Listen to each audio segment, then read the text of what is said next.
Sizwe Nyambi, an ANC and a vocal critic of corruption within the Mkomazi municipality, has been shot 7 times in an apparent assassination attempt.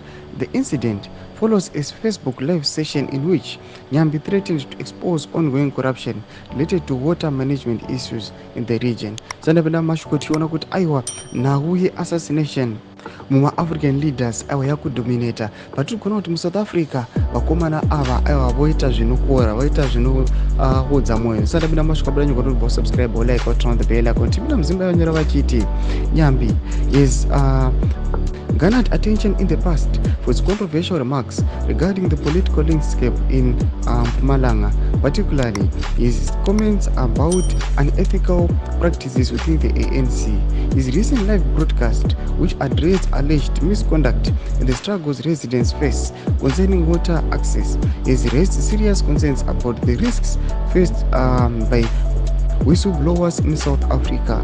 Currently hospitalized, Nyambi is fighting for his life, and the attack has sparked outrage among his supporters and the wider community.